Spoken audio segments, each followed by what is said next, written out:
Hey there, welcome to CNT Collectibles MC. Hope you're doing well. All right, we'll wrap up the series with our right fielders. This is the Hall of Fame Tracker series. What I do for my off-season homework to determine whether or not I want to buy a card or how much I want to spend or whatever, just to kind of keep my my wallet and my emotions in check here. So happy to share my research with you. So see who's on the tracks, who's not, and all that kind of good stuff, and take a quick look at the history and the parameters of that I use to determine if these guys are on a track or not. So anyways, there's 27 right fielders in the Major League Baseball Hall of Fame. The average Fangraphs WAR is 67.9. Call it 68. Average Baseball Reference WAR is 71. So fairly close. If there's a discrepancy here and there, but the track is going to be similar for all these guys. Highest Fangraphs WAR is 168. Babe Ruth, he's in that inaugural class of 1936, the most hits. Hank Aaron, the most home runs. Hank Aaron. 3,000 hit club. Aaron Paul Wainer, Tony Gwynn, Dave Winfield, Al Kaline, and Roberto Clemente. 500 home run club. Aaron Ruth, Frank Robinson, Reggie Jackson, and Mel Ott. So got some big hitters in right field. You know, not historically known as the most defensively minded position, so you better be able to swing a good bat. So on the ballot this year, let's see if we can add a few names, and I think we're going to add one in the very near future here. So Ichiro 60 wins above replacement, which is a little bit irrelevant, as Jaws. I think the average Hall of Famer, Jaws is the best 7 years. Doesn't have to be consecutive or anything like that. Divided by their overall wins above replacement to kind of smooth things out for people that maybe didn't play as long as others. But anyways, Ichiro's first year on the ballot, and his numbers are very similar to Bobby Abreu. So 60 wins above replacement for Mr. Abreu, 51 Jaws. He's on his fifth year on the ballot, and he's kind of stagnating. So maybe Ichiro last 5 years before he gets in as well. So I mean, really, the only thing separating these guys is like 10 MVP, 10 All-Star games, 10 Silver Sluggers, 10 Gold Gloves, all that kind of stuff. So no, Ichiro, no-brainer. I think the only question is, does he get 100%? So Bobby Abreu is starting to stagnate a little bit at that 15% level, just a tick down from what he got the year before. So a couple of All-Star games, Gold Glove, Silver Slugger. It may not happen for him. So, but just making it and lasting 5 years, that's a pretty good accomplishment in itself. And he's probably not dropping off, but again, you want to see him start to tick up at this point here. And also in the first year on the ballot, Ben Zobrist, 3 All-Star games, 44 wins above replacement, and he's also the Zorilla. So again, probably not hanging around too long on this one here, but making it for consideration, it's an accomplishment in itself. So congrats to all, and premature congratulations to Ichiro, who's again first ballot. Not much doubt about that one. So Hall of Famers average wins above replacement by age. So this is what I'm looking for here. If a player has to average significant amount and they're in the middle of their peak, you're probably not going to consider them. So all these factors go into kind of my analysis here. They start to peak around age 23, putting up about 4 wins on average, and that takes them up until age 34, 35, something like that, where they start to really fall off. And so what we're looking for, the average Hall of Famer by the age of 35 has 62 wins above replacement. So that's my marker there.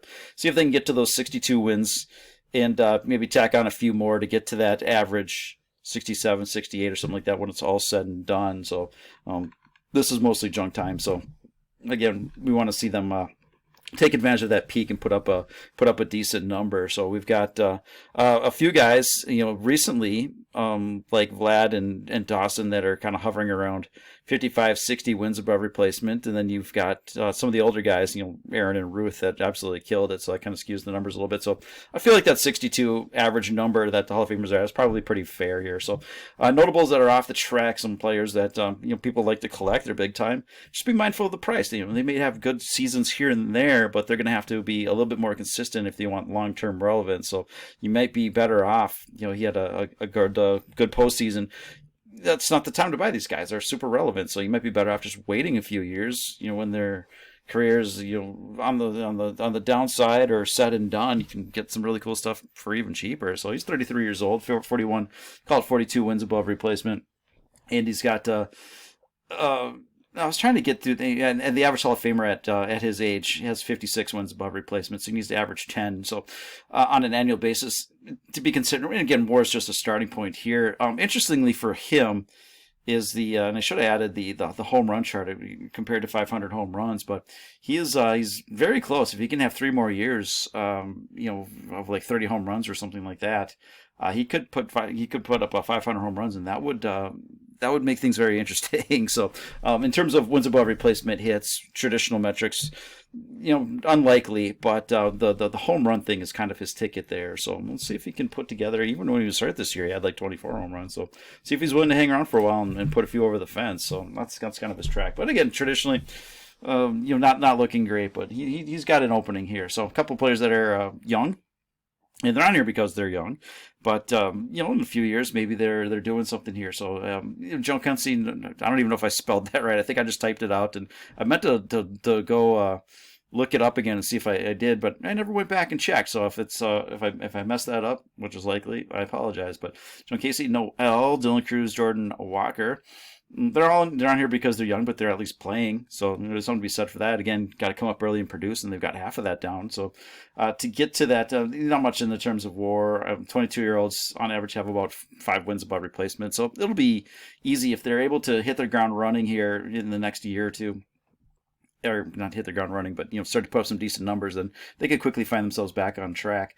To get to that 62 by age 35, they need to average under 5 wins above replacement. That's kind of what we're looking for. Again, if a player's peaking at around 5 on average, 5 wins above replacement on average, then that's what we're looking for. If these guys have to average 8 or something like that to stay on track, it's like, well, that's a really good 1 season, not a really good 8 seasons or 9 seasons. So anyways, Larry Lawrence Butler, and friends call him Larry, so 23 years old, he has 3 wins above replacement. The average 23-year-old has closer to 9. So again, he's tracking well as he enters his prime. Let's see if he can be that 4 or 5 win player and put up a couple MVP type seasons. And Sal Frelick, who was just outside of that 5 wins above replacement. Again, a good season can change things quite a bit. So there's a lot of players like that, and these are just some of the more notable ones. All right, we get into some of the higher level targets here. Kyle Tucker, 27 years old, Fangraphs and Baseball Reference WAR similar. He needs to average just over 5 wins on an annual basis to keep pace. Came up just a little bit.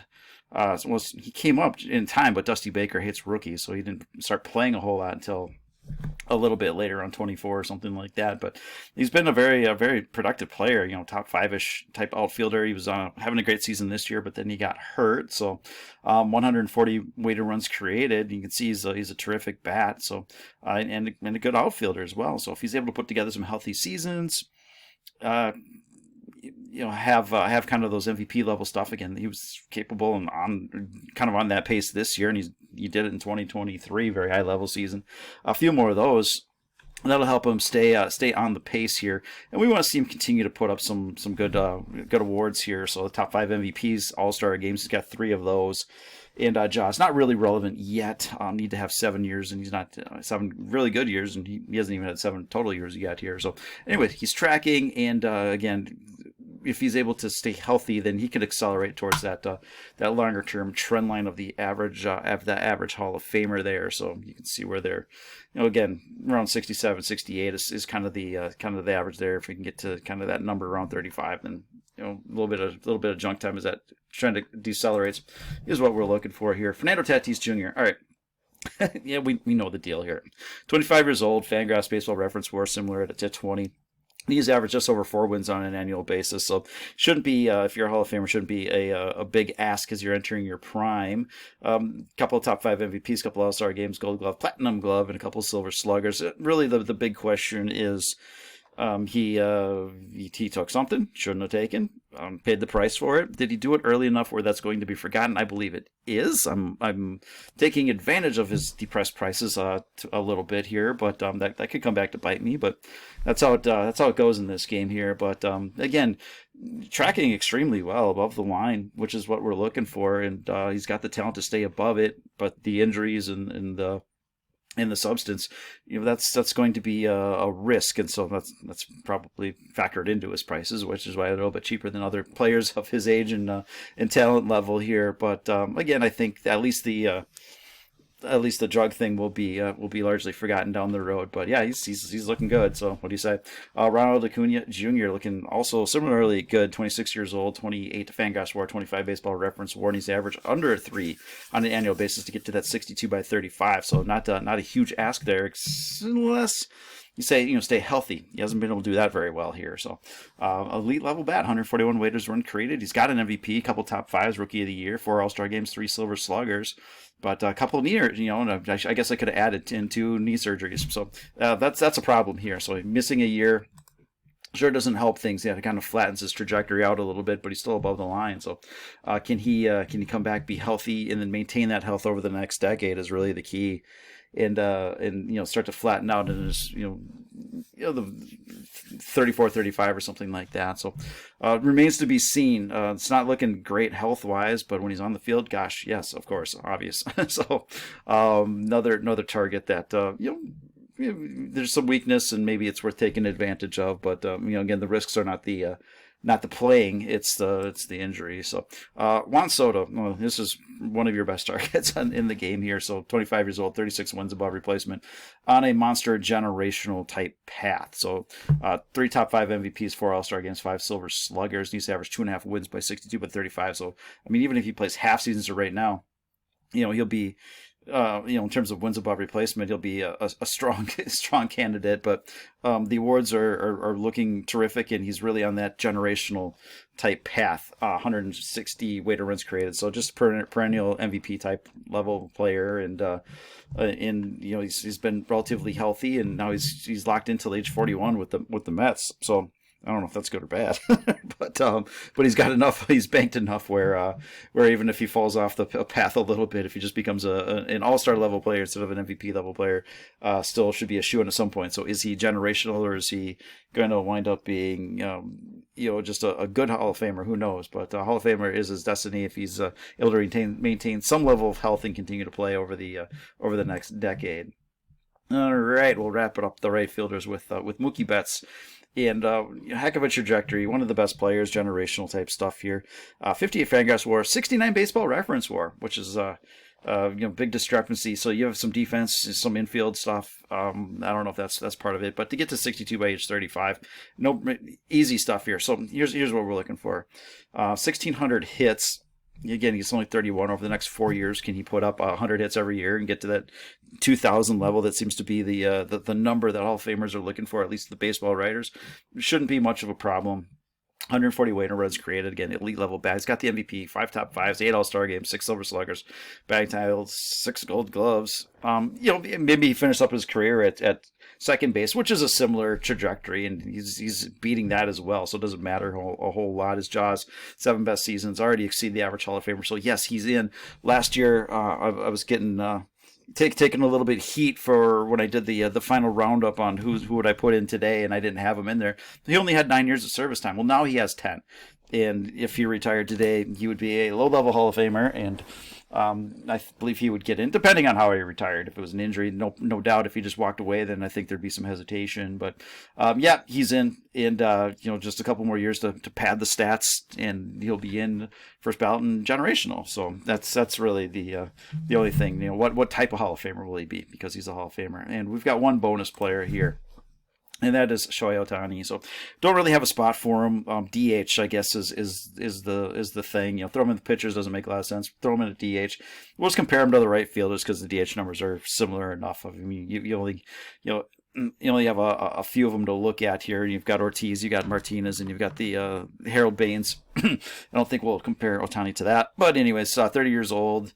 40 Fangraphs WAR, combined between pitching and hitting, 43 Baseball Reference WAR. So it doesn't matter a whole heck of a lot here. 878 hits, 225 home runs. I mean, elite level, MVP level bat here. So he's got another 3 years to play. He's got 7 years of service time. So he's got another 3 before he can really be considered. So we'll love to see him at least get close to 2,000 hits. So he should be able to approach that at least. But I think if he's short, it's not going to matter because of 3 MVPs, 4 top 5s, top 5 Cy Young, Rookie of the Year, 4 All-Star games, 3 Silver Sluggers, and just legend. So probably very little doubt that he gets in. But again, he needs at least 3 more years to be considered. So we'll see what that brings. Even if he's just hitter from here on out, it should be relatively easy pass. A lot of the heavy lifting is out of the way here. So anyways, just show up and play well is the bottom line for that one. So that's what I got for you. Wrapping up the right fielders. We'll do a roundup, and maybe we'll look at some price action of some of these guys, and then we'll see what I have the stomach for going after that. So anyways, appreciate you watching. Thank you very much. Have a great weekend, and we'll talk to you later. Bye.